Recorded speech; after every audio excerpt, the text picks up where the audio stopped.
This is the cooling tower of the machine. This is the water pump which circulates the water to the water-cooled condenser.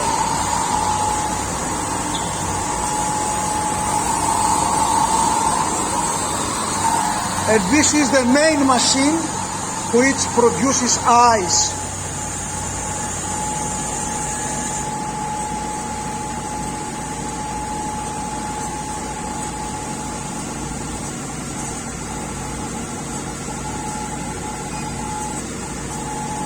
This is the PLC which gives all parameters of the machine. This is the electric board of the machine. All manometers, pressure stats, compressor, and in some minutes I will send you another video with the ice coming out from the machine.